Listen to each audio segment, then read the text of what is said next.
All right, and now we've got the red light. All right, so if you sign into TaskStream, this is your login page, and you should have a username and password to sign into TaskStream, and you just simply click login, and then it will come up there, and I'm going to use mine. I don't know if they assigned you one or if they did, if it was your username and password for your Gardner Web email. That's usually the best way to remember it. All right, so you sign in.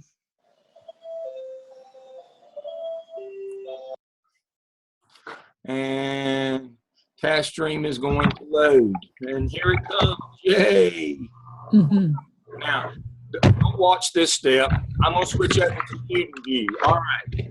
When yours pops up, yours looks like this, but yours doesn't have all 4 of these DRFs. See that purple DRF box? You've got one that says Spring 17, like this one right here. Does everybody see that? Yes. All right. So this is where your evidence artifact work goes. This is where your competency analysis goes, and this is where your SOE disposition goes. So if you click on that purple DRF box for spring of 17, it's going to take you to your TaskStream page, and there it is. Yay! So you can see by semester what you have to do for your DRF portfolio. At the end of the semester, you will upload your app cell in here. That's what you're working on with Dr. Ted right now, and you're getting all your individual tasks peer reviewed.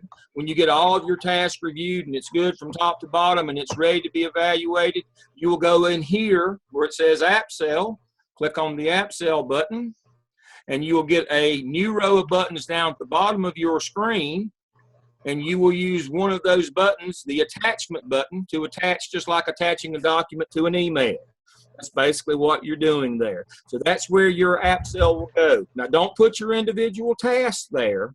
Those go in Blackboard for peer review and for Dr. Ted to comment on. But when it's done, when it's completely finished, all tasks, and it's all been peer reviewed, and Dr. Ted has put his stamp on it, you will come to here to app cell, click on the app cell button, hit attachment, and upload that document. So that will be toward about 2 weeks or 3 weeks before the end of the semester. So until that time, you will work that app cell evidence artifact document in Blackboard for review. Everybody understand that? Yes. Excellent. Now, at any time starting tonight, you can do School of Ed dispositions. All right. You come in here and download the form. And you rate yourself at where you are right now.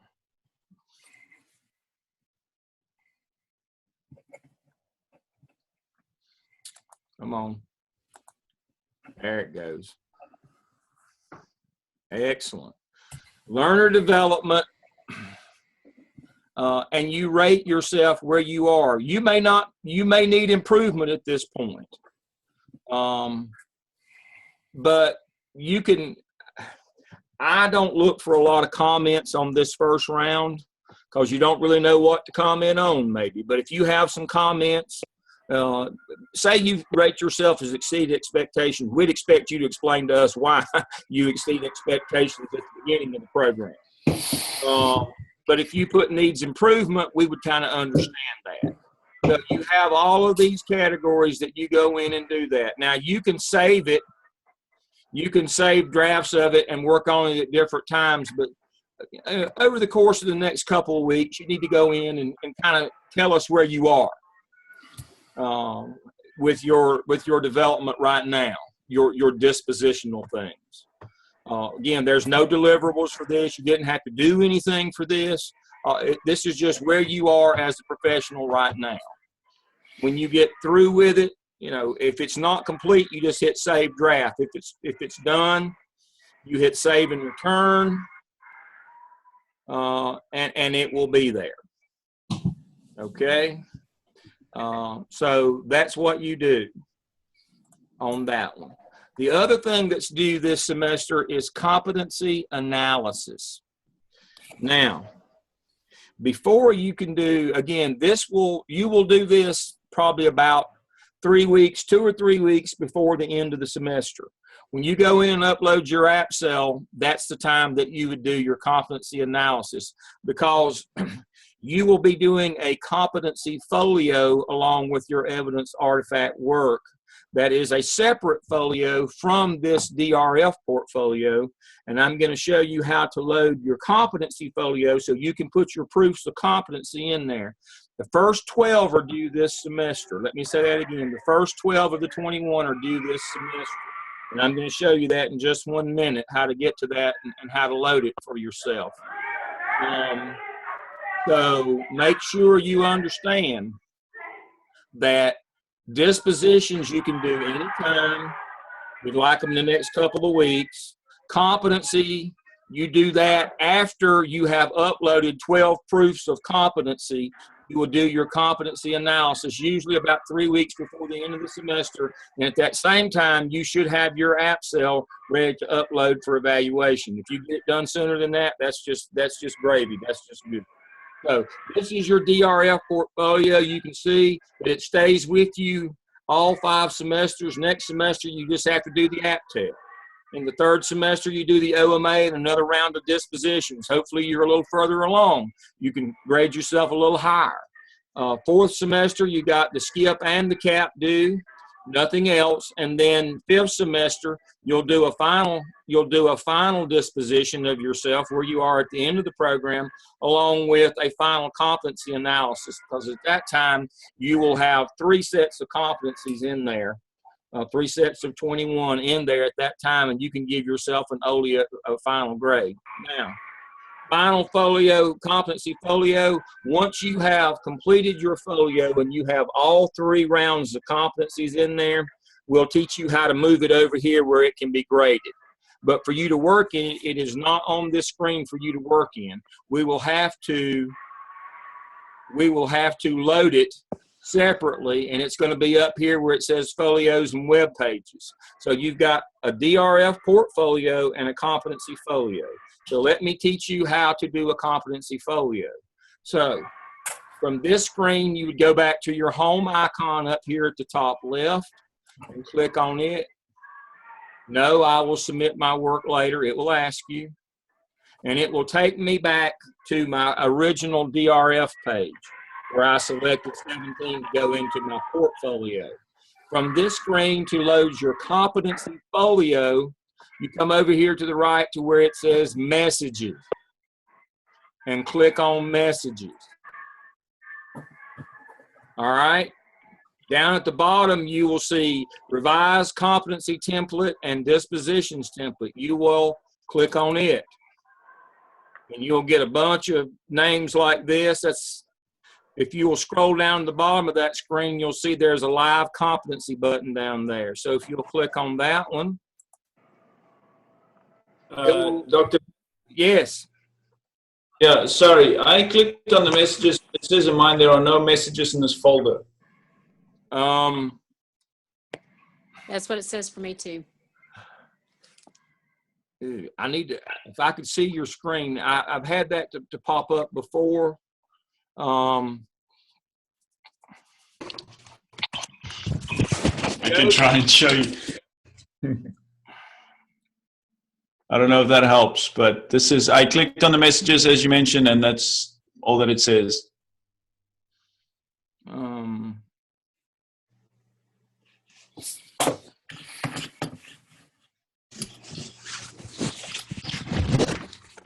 Okay.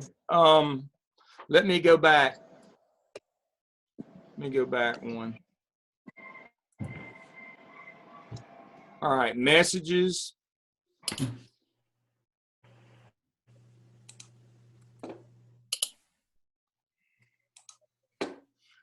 Up here at the top, do you see these buttons? Yes, sir. Click on them to see if you click on them, that if you get a folder. There is just under that, there's a little thing that says go to folder. There's active folders, deleted, drafts, inbox, and sent. Try inbox. Okay, no, inbox is actually it seems like inbox is the default and it's empty too. Try all of those and see if you can find if there's a place in there where it will load you one that says revised competency template. No, I tried all 4. There's nothing there. Okay. Me either. What about, let's see, go to inbox. That's where mine is. And let's see. Active folders. Folders, inbox. I'm on messages. Click on your folios and web pages and see what you got. Okay.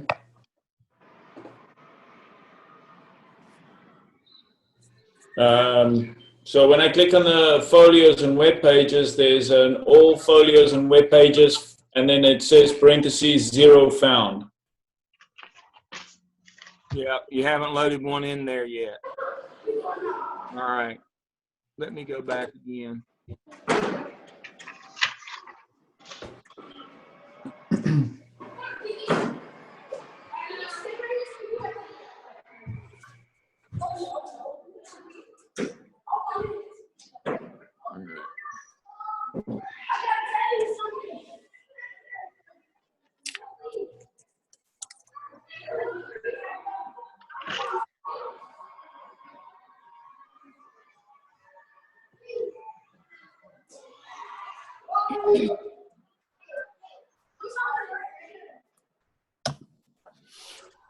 All right, let's try this one.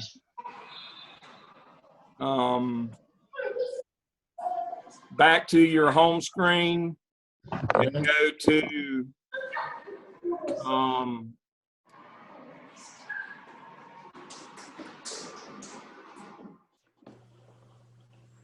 right here,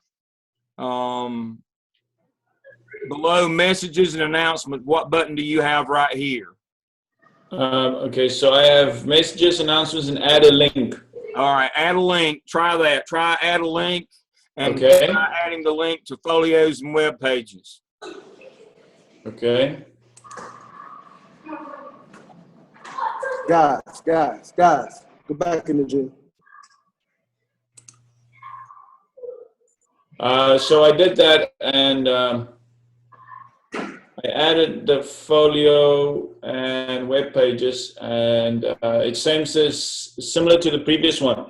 But I mean, it may be a technical thing that we can. I didn't want you to hold up the Zoom now. If there's all right. It may be if we add it there, then when you go back to messages, it may be there. If it's not, I'll find out tomorrow why it's not there, but it should be loaded for you. But once you go, the trick with this is once you go here, once it's there for you to select, you go there and you go to competencies and you get to this competencies page. You then have to copy it into your folio and web page using this copy button up at the top. And it will ask you proceed with copying. Okay, and then when you click on folios and web pages, you will have a red one like this one. And when you click on it, you won't have to go through any of those steps from that point forward. You'll just click on folios, web pages, and then the red one, and it will give you this. And you will put one this semester. You will the first 12 of these, starting with communication. You will put one proof of communication in there. So 1, 2, 3, 4, 5, 6, 7, 8, 9, 10, 11. That's right. From communication to organizational ability, this semester you will put a proof in there. Not just type in, I sent an email. You'll type in, I sent an email to my principal to get PLC permission. You'll type that in there, and you will put a screenshot of that email in there as proof. So when you click on communication, it tells you you got to have 3 rounds of these competencies. The first one that you would put in would be from evidence artifact 1. That's what I was just talking about from the app cell. A proof of competency, a communication competency would be a copy of the email you sent or agenda or minutes of your PLC meeting. The next round that you do will come either open-ended or from the SIOP evidence artifact 6. But for this semester, you start with the first one. It comes from evidence artifact 1. Now, if you don't know what a proof of competency is, we've already given you those 2 sheets that covered competencies coming out of the evidence artifacts and what competencies are coming out of your internship hours. So you write a couple sentences and you upload that specific proof is what you do. And you do that from communication down to organizational ability. Next semester, you'll start with personal responsibility and ethics and go through visionary. You do not have to do the last 2. Not right now. You'll do them later. But for the first 2 semesters, you will finish the first 21. Okay? Everybody understands that we want a proof of competency, not just tell us that you're competent. You have to show us what you did to be competent. Show us that proof. And so if I go back and look into some of my current students who are doing this, when they go to some of my 605s, they're already done. Let's see what we got. Not Mary. Okay. All right. So this is the bad example. LaDonna's not bad, but she's a good student. But what she did, she went in and she wrote me what she did to be competent in communication. What didn't she do? She forgot to attach the copy of the agenda or minutes, a screenshot, a camera photo of an agenda, an attached agenda. So I need not only this explanation of how you are competent in communication, we also need a proof item. And so now let me show you what a proof item might be.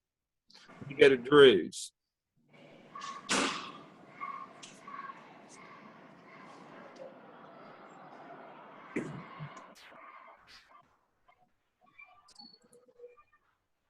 See, he wrote me an explanation and he attached the quarterly literacy document PDF as his proof that he did it.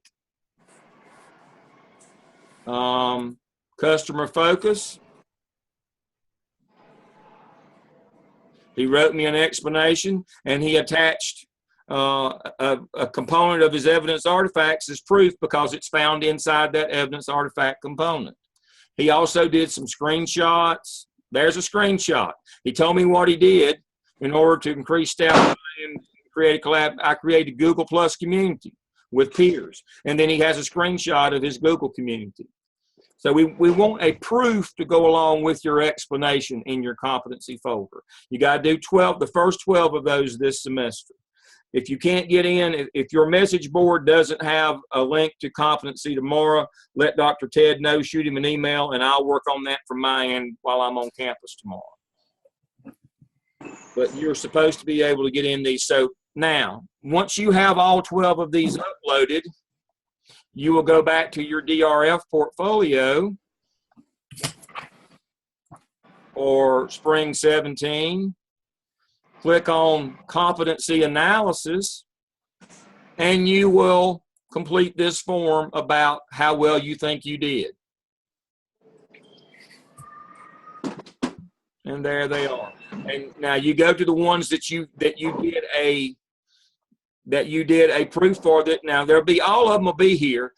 That doesn't mean you have to do all 21 of them. You still only have to do 12. And so if you did communication, you scroll down to communication. There it is. And you fill that one out, how well you thought you did on your communication competency this semester.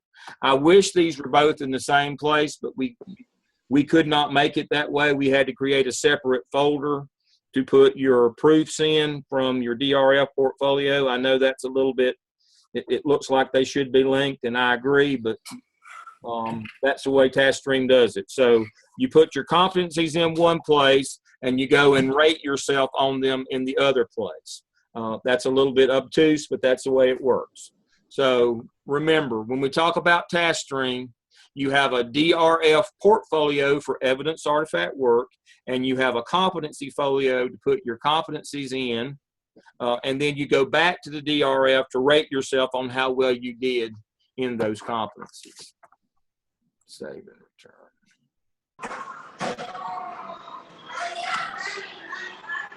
Can everybody get to their DRF portfolio, this one right here?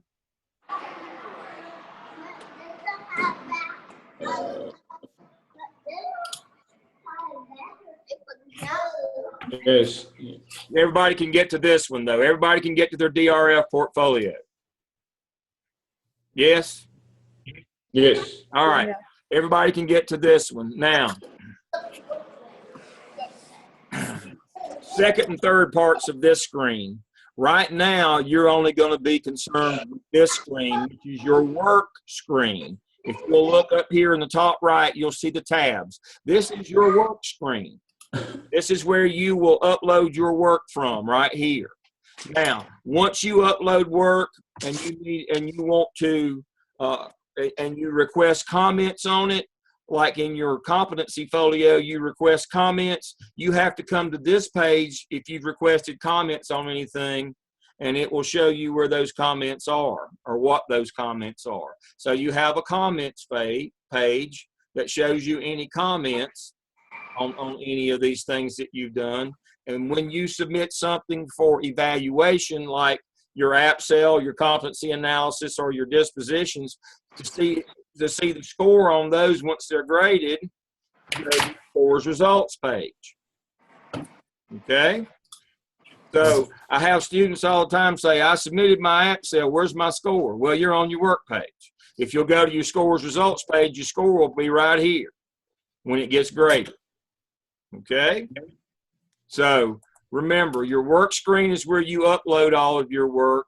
Your comment screen is if you requested comments on anything, that where you will get your comments back, and your scores results will be anything you submit for evaluation will be on that screen. They won't all show on the same screen. There's 3 separate tabs, 3 separate screens. So if you've uploaded something for comments or for evaluation, it will not show up on your work screen, which is the default screen that opens up every time TaskStream opens for you. You will have to click on one of these tabs to find those things. Okay? Okay. I hate that we can't get into and load your competency folio tonight. I'll find out tomorrow why that option's not available to you. But at least you know now you have to go through, in order to load it, you have to go from your home screen, not your DRF screen, but from your home screen, the one that comes up as soon as you log in, you have to go to that screen and go through messages to upload your competency folio.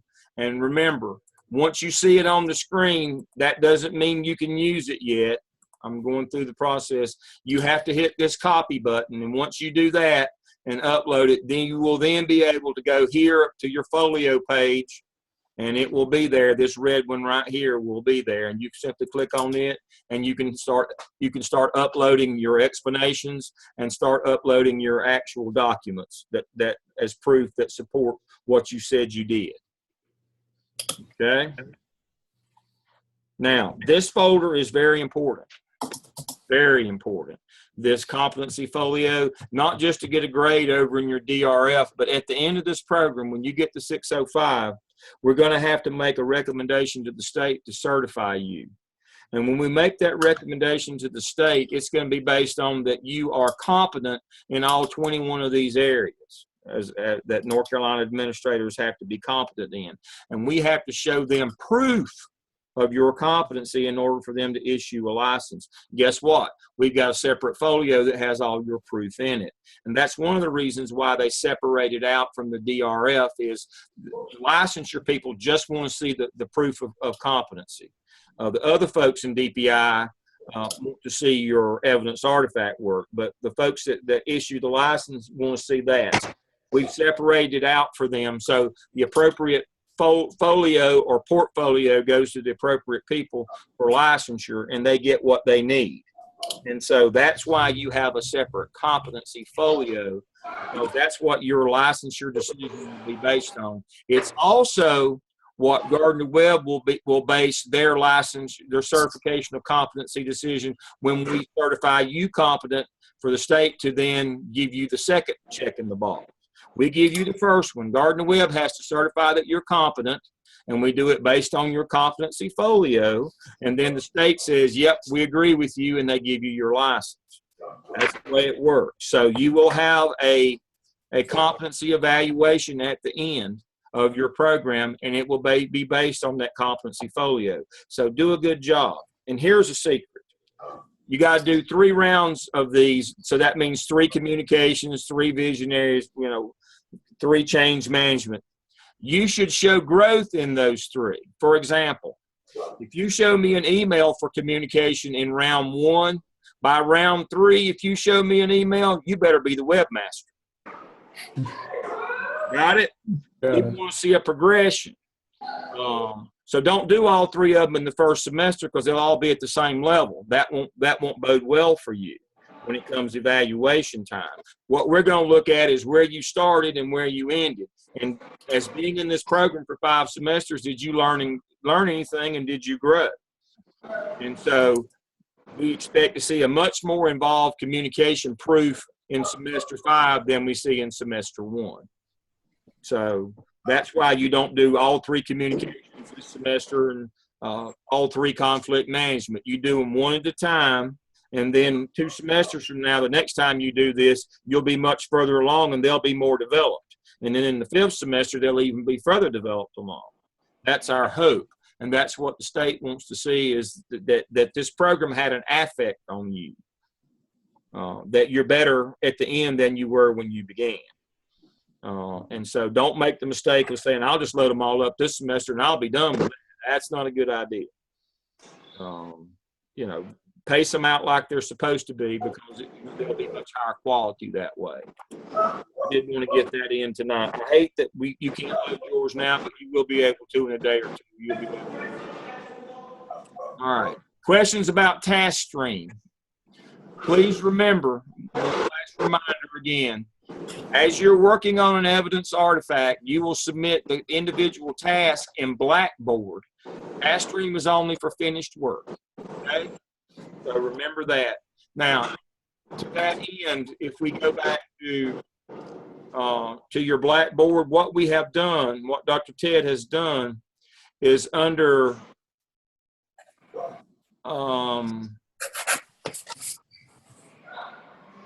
discussion board.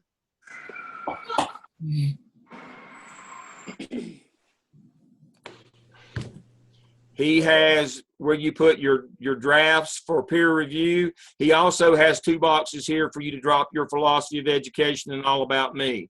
Now, if there are any other assignments like that during the semester at the appropriate time, he'll put the drop box in for those. I see 6 of you have already uploaded your philosophy of education, and 8 of you have loaded your all about me. So you found this, great. But as these kind of things pop up, remember, they don't go to task stream. There will be a place for them in Blackboard, and if you can't find it, you email or call Dr. Ted, and if it's not there, we'll put it there. So this is where you communicate things along the way, is in Blackboard. At the end, when it's done, you put it in task stream. Okay, so yeah, he's got it there for you. He's got drop boxes and discussion board for those 2 things. So that's excellent. And all of you can see that.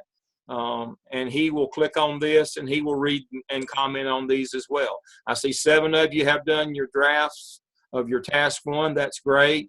21 of you have done your information sharing. So y'all are well on your way. Y'all are doing very well. Dr. Lamb? Yes? Sorry, the draft for task 1, what is the due date? Because I see later our classmates will peer review, but when is the kind of time for us to be ready for that to be peer reviewed? You should be, this is the 3rd week, at the end of the 3rd week. They need to be in there no later than next week for peer review, no later than next week. Dr. Ted would like them in there by the end of this week. That would be, what, Sunday? He'd like for it to be in there by Sunday so that you can get started peer reviewing. You can't get, as you can see, there are 5 tasks, and if you do the math, we don't count the first 2 weeks because everybody's getting up and getting run. So this is the 3rd week. So by the end of next week, and then kind of 2 to 3 weeks, or 2 weeks after that, and that'll put you right on your deadline. So they got to be in there by next week. We prefer them this week. They got to be by next week. And then 2 weeks after that, another one, 2 weeks, 2 weeks, 2 weeks. And that puts you right on your deadline. Okay. So now to next week. And then the next task is due 2 weeks after that. But we give you the first 2 weeks kind of to get your feet on the ground and get started. But the drop deadline for them is next week, because that will be, we don't count the first 2 weeks, so that would be weeks 3 and 4. You'd have 2 weeks to get that ready to go. That's the way that works. And if you time that out, that means you're done by the end of the 12th week. And that's what you need to be done with all of these by the end of the 12th week. And that gives, there's 15 weeks. You're done by the end of the 12th week. You put it all together, and it goes in the 12th week for grading, and everything's good. If it's late on the 12th week for grading, you may get an incomplete for the course. I'll just tell you up front. If that app cell is not in there for final grading by the end of this semester and by the 12th week, 13th week is stretching it. You can still get a grade. If it's later than the 13th week, you'll get an incomplete. Those grades are due. And Dr. Ted cannot give you a passing grade if your app cell is not in for final grading. That's not his policy. That's the university policy.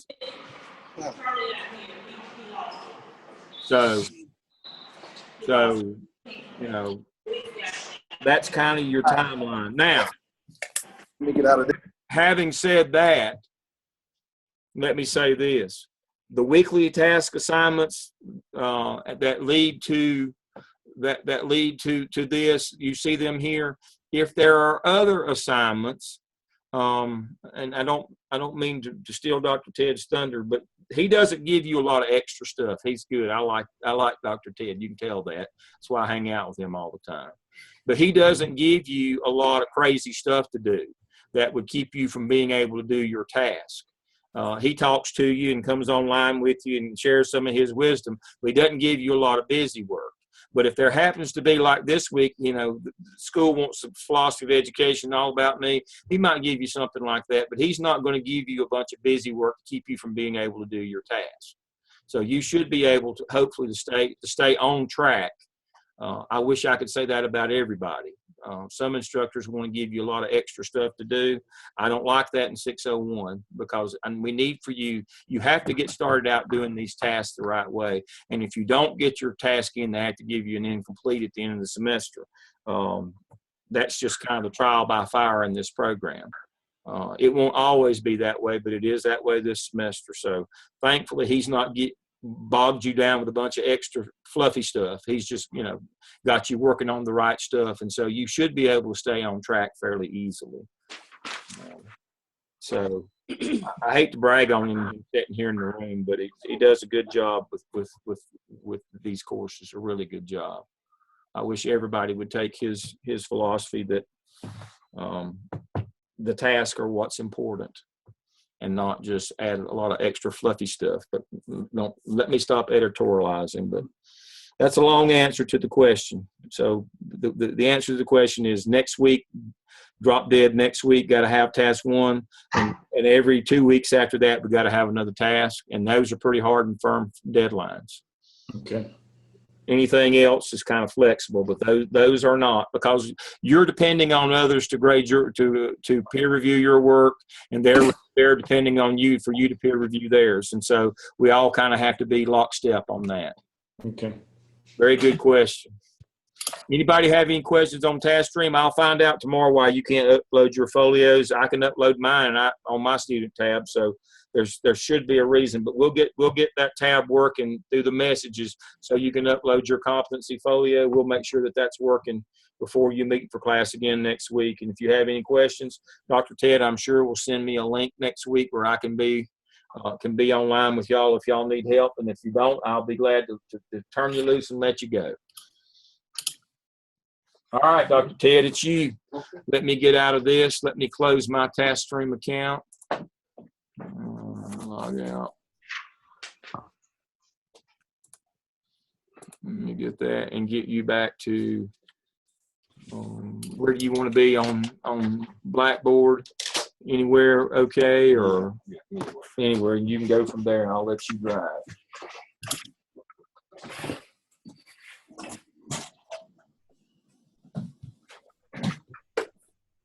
All right, he's covered quite a bit of material. Those three components on task stream. I just want to make sure that before we leave that issue that everybody has somewhat of a solid foundation. If you don't and you're fuzzy, I'm going to send this video over to YouTube in a little while. Go through the video again and make sure you picked up the nuances and click, move, and make sure. If you have any questions, I've been caught up with my email since about maybe 1 or 2 weeks. I'm checking it every morning. Send me a question.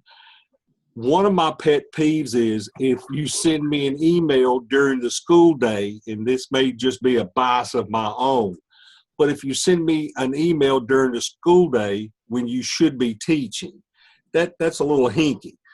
Not knowing my background, being a principal of an elementary school and then a middle school, and then I eventually spent my last 4 years working with the North Carolina Department of Public Instruction. I've got a thing about doing certain things at certain times of the day. This is like remember the movie Fast Times at Ridgemont High? You know, Mr. Hand kept telling them, this is your time, this is my time. Well, working on Gardner Webb stuff, unless there's a problem that I'm not aware of, I think you should be being paid to teach during the day and then do Gardner Webb stuff outside the school day. That's just a bias of mine. You don't get penalized either way, whether you do or don't. But when I start getting a bunch of emails during the day and I'm in the back of my mind thinking, what's this person doing? Are they got class or they got a work day? What are they really doing? But now that I've got that off my chest, I'll just move on from that issue. You do what you need to do and what you feel comfortable with. Some of you have firewalls within your school system where you can't send stuff in or out. And I know that. But if you're not getting these emails from your personal email or through your school or through Gardner Webb, if there's another email address you want me to add to my address book, please send me that new address and I'll add it to it. I don't know what your situation is, what school or system, but certain LEAs have a firewall that will not permit me to send stuff through Gmail to you. And I have to send it to both addresses, and hopefully you're getting both of them. Any questions so far? We good? Good. Okay. I really just keep now I'm probably going to send you some stuff that you may look at that would assist you in your writing, especially to tune up. And I would grade what you put up probably tomorrow. But the key part is I may send you some work to look at so your writing skills will improve and you'll see the type of style of writing. It's not all APA approved. That's my first defense of what you might get to see or look at. But it gets you in the mode of reading something. If you're using a quote or an inference and how you give credit to that and how you develop a citation or a reference page and stuff like that, at some point in time, that information is going to kick in and it's going to be critical. Some of you, I made comments where you had a citation, but I didn't see in the paper where you had it marked in the paper. Some of you had it marked in the paper, but there was no citation page. They do need to align. At some point in time, somebody will take your document, look at the reference in the written work, and then flip over to the reference page to see that you gave them credit. And there are people, I would call them a bean counter, who make sure that those two things align themselves throughout the entire paper. And that's just good business when you're writing a scholarly document. And that's what you're writing. So, any other questions? Okay, give me about an hour, maybe 2 at the most, but I will move this process over to YouTube. And if you have any questions, send them out either tonight or during the day tomorrow. I know I'm contradicting myself, but I'd rather keep this sort of process moving so we can get to some class stuff while you're working on those 5 parts of the APSL. Okay? Remember, those tasks in the APSL are sitting in the front seat of your car. What we do coursework-wise is in the back seat. We'll all get to the same spot in the same car toward May, but what's in the front seat is most important. What's in the back seat is important, but not as. So just keep that in mind. Okay. Anything else? I had a question with my coach earlier on whether or not we will have the log of hours. Okay, you talk about your internship hours. Yes. Okay. Kimberly, did you look in the handbook? There should be a page about some suggested activities. You may not have all 80 hours during this semester, but what I want you to understand is this. We used to just wait till the end of the 605 and you would have 400 hours. Well, we started looking at that process and we found that you were doing a bunch of stuff in the 400 hours and it really wasn't quality. You were doing the quantity, but it wasn't quality. Then we said, okay, well, let's break it up into 5 semesters and you should shoot for about 80. If you don't get the full 80 during this semester, that won't be a penalty. But what needs to be taking place is those hours that you do are in the school executive evaluation. You know, I did send you that document. Right. So you can see what you're working on and how it relates to their evaluation, and then the numbers that it ties to, and then the number of hours that you're putting in that process. As long as you start thinking like that and recording and documenting that kind of stuff, that's what you need to be producing. If you fall short of the 80 hours during the first semester, that's not going to stop the world. Everything will be fine. Keep in mind what's going to take place after May. School won't be in session. The opportunities to do a lot of work will be limited. So keep that in mind, due to no fault of your own. But most importantly, do what you can now. You may be able to volunteer if your time permits to do certain activities at school, i.e. working on the schedule. Moving teachers around or whatever, just working with the administrative team. Those hours, of course, will count. But you'll come back in the fall of 17 and hit it hot and heavy and start adding on that list. It'll eventually work out. You've got a slow start now. You'll have a real sort of a lull during the 2 or 3 months during the summer. And then when you start back in August, it will speed back up. And we know that. But it's what? Yeah, Dr. Lamb wants to throw in one more thing. What I suggest to my interns is right now, or very quickly, approach your site supervisor, your site mentor, whichever you prefer to call them, and ask if it's possible that maybe you could come and volunteer for 2 weeks in the summer during scheduling. 2 weeks, 5 days, 8 hours a day will get you your 80 hours.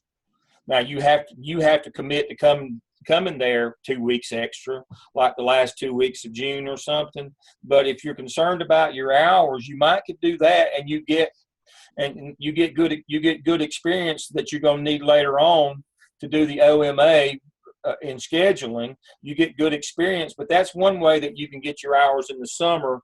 Is they will be there through the end of July. Through the end of June. That last 2 weeks of June, they will be there, and they're usually working on scheduling. Now, after July 1, you're done. So don't plan on, well, I was going to get some hours in July and August. That's not going to happen. That 2 weeks, if they would let you come and you could work it into your schedule where you could come those last 2 weeks of June, that would be beneficial in terms of learning and getting your hours. That's what I always suggest to my interns. Now, what he's also telling you is during that process, your site-based administrative team, they're going to be closing out the school year and whatever. And because of the scheduling process and how things work through DPI by way of the General Assembly, they will be making up fictitious names and people and places. And once the budget is set in Raleigh, they will jump on it with both feet to get everybody in place. Probably not a good time to be trying to engage in any kind of an event, because they're going to be busy. And if you're from North Carolina, that budget might finish in July, it might finish in August, who knows? And they start with a ghost schedule and an amount. The other thing is, when you look at your 5 courses, and you remember this one, this was a critical statement. When you look at your 5 courses, 601 through 605, what's going to take place with every classroom teacher in this state starting somewhere around April or May? And that's the end of the year testing process. When testing starts, or you start planning and educating everyone the protocols for doing testing in your school, the teachers are not going to be bothered with your PLC, doing surveys, doing interviews, and all those kinds of things. No, they want to be left alone so their scores can be given with all due respect and credit. Remember, this is the first year, and I think some of you, I don't know if you're teaching 3rd grade or if you're in an AP class, the bonuses were paid out last week. You did know that, didn't you? Yes. Okay. So people have now gotten on a different attitude and a different mindset. I might actually get up to $2,000 for my students' performance in grades 3 and then the AP courses in high school. So they do not want to be interfered with when it comes in, the school does, into testing mode. You've got a testing coordinator, or which one of your admins deals with testing. That's a very touchy, sensitive time, and they for sure don't want to be hit with a testing irregularity for something that may happen. So that's not the time you need to be doing stuff involving other teachers with. They basically want to be left alone to do their job. And I know that makes sense, and as a classroom teacher, you know that. So think about the time of the year when you're doing those different parts. Number 2, which ones will involve walkthroughs, interviews, surveys, things like that, and how you will play that out during a school or a calendar year. Keep in mind, if you're at a high school and you're on a 4x4 schedule, you go through that phase or that process twice a school year. So it's even more sensitive that they're having to deal with that stuff. Just be cognizant of where you are and what they're going through. I mean, that's just good business. Mm-hmm. Yeah, my concern was not so much with the hours, because I have opportunities to do lots of those things even now. But her comment to us earlier, it was Sarah Whitaker, was that she had heard that and had been told that we would not have to actually keep a physical log of those hours. No, she knows that. Okay, let's just say somebody misspoke. Mm-hmm. Okay. I'm going to leave it like that. We corrected that in their training 2 nights ago. Yes, okay. You do have to keep a log of 400 hours, 80 suggested 80 a semester. We actually talked today, Dr. Hamilton and I, we're going to put a tab in task stream for that. We did have one. It fell out, and when it fell out, when we changed forms from the old task stream to the new, the internship log tab fell out, and people thought that meant you didn't have to have one. That was just a technical glitch. They switched from old task stream. Well, you probably saw some notices. We just switched from old task stream to new task stream in the last 3 weeks. Somehow the internship log tab fell out, and somebody said, "Oh, we don't have to do that anymore." No, that's a state. That's a North Carolina DPI requirement. 400 hours. We couldn't waive that if we wanted to. We don't want to. Okay. DPI requires 400 hours of all interns. Trust me, everybody in this class, in this group of Mels 601, will need to run an internship log. Yes. Absolutely. No question about it. No, this is not a gray area. No, this one definitely black and white. We're going to put the button back in this week. We're going to get the button back in. So continue doing what you're doing, Kim, and, with your hours, and make them quality and stuff like that, as I'm sure you will. But no, it does have to be done. Okay. I'll touch base with her again tomorrow then. Okay. Great. What other question, guys? Okay, give me a couple hours. We'll generate this YouTube video, put it back up online. You study the processes and where he was flipping around on the screen and click, click, click, click, and keep doing what you're doing, and hopefully you'll get your peer reviews done on that first task out of the APSL, and then we'll get it moved over on time for toward the end of next week. Okay? Okay. All right, guys. See y'all next Thursday.